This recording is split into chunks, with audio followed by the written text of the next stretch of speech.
ভালোবাসবে আমায়। না, আজ বড্ড দেরি হয়ে গেল।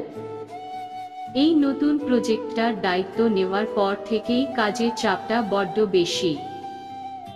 জানি না বাড়িতে আজ কি অপেক্ষা করছে। আমার সাথেই আজ এরকমটা হতে হলো। না, আর ভালো লাগে না।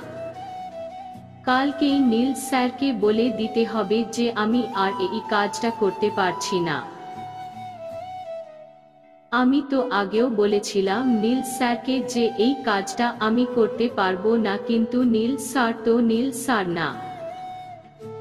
উনি কি করে মেনে নেন আমার কথা? একা একাই বকবক করতে করতে হাঁটছিল লাবণ্য। হঠাৎ করে বৃষ্টি শুরু হয়ে গেল। ধুর ছাতার মাথা! একে তো দেরি হয়ে গেল, আর এক্ষুনি বৃষ্টিটা শুরু হতে হলো। ভালো লাগে না। আর এই ছাতাটা যে কোথায়? ধুর!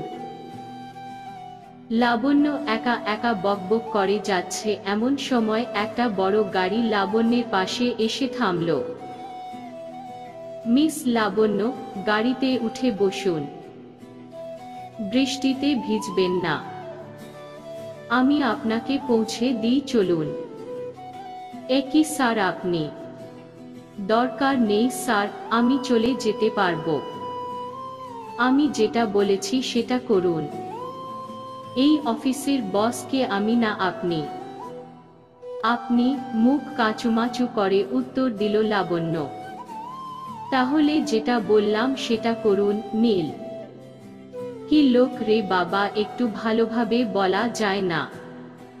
মনে মনে, ঠিক আছে স্যার। এই মেয়ে কি কোনোদিনও আমার মনের কথা বুঝতে পারবে না?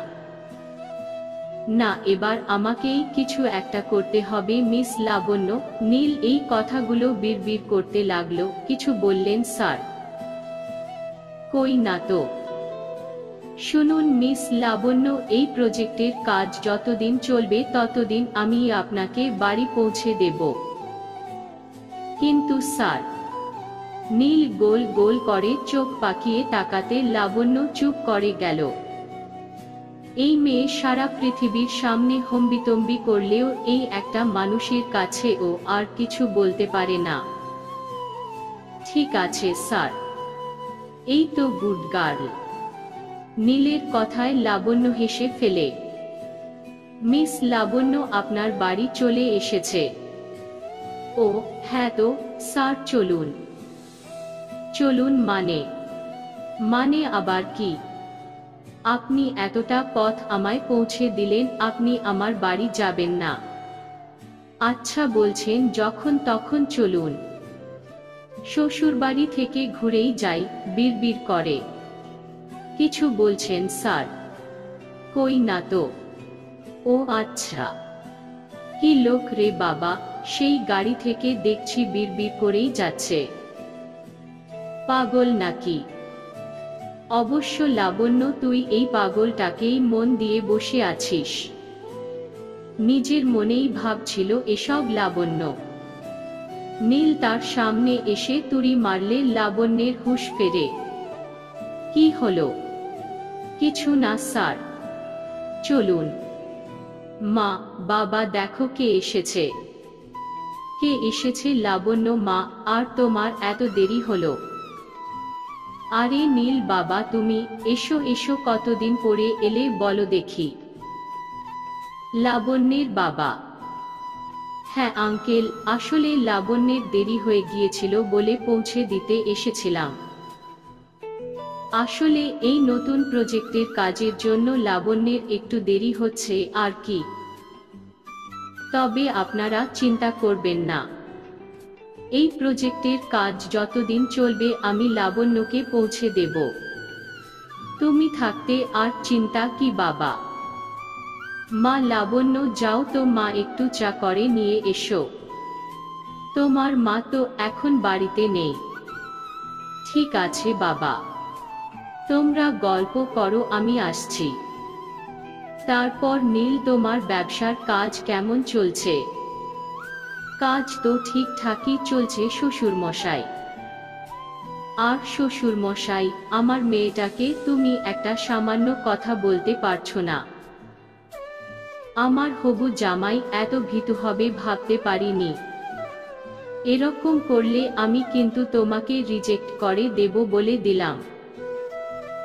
এই না না শ্বশুর মশাই, এরকম করবেন না। লাবণ্যের বাবা কিছু বলতে যাবেন তার আগে লাবণ্য চা হাতে হাজির।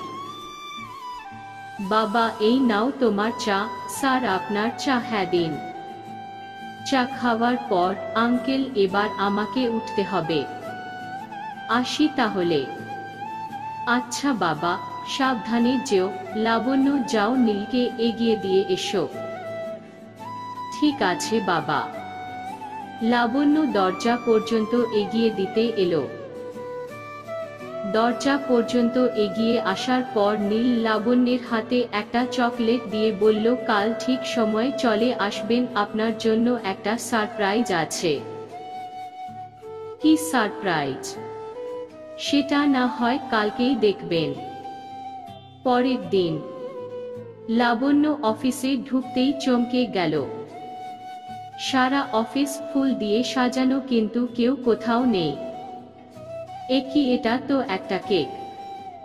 হ্যাপি বার্থডে লাবণ্য। লাবণ্য পিছন ঘুরতেই দেখে নীল একগুচ্ছ গোলাপ হাতে দাঁড়িয়ে আছে। এসব কি স্যার? সারপ্রাইজ বলে সেই গোলাপের গুচ্ছটি লাবণ্যের হাতে ধরিয়ে দেয় এবং সেখান থেকে একটা গোলাপ নিয়ে লাবণ্যের চুলে লাগিয়ে দিল। লাবণ্যের হাত ধরে নীল হাঁটু মুড়ে বসে বলল, আই লাভ ইউ লাবণ্য। আমি তোমাকে খুব ভালোবাসি। আজ থেকে নয়, অনেক দিন থেকে। তোমার মা, বাবা, আমার মা, বাবা সবাই সব কিছু জানে, শুধু তোমাকেই জানানোর অপেক্ষায় ছিলাম। আজ তোমার জন্মদিন। আমার মনে হলো আজকের চেয়ে ভালো দিন আর কিছু হতে পারে না। লাবণ্য ভালোবাসবে আমায়। লাবণ্য আর কি বলে? ওর এতদিনের স্বপ্ন সত্যি হতে চলেছে। লাবণ্য শুধু হুম বলে নীলকে জড়িয়ে ধরে। কি হুম? হ্যাঁ, আই লাভ ইউ নীল। সবাই এবার হাততালি দিয়ে বেরিয়ে এলো। লাবণ্য তো সবাইকে দেখে অবাক। নীল লাবণ্যের হাত ধরে বড়দের প্রণাম করল। ধুমধাম করে পালন হলো লাবণ্যের জন্মদিন। সমাপ্ত।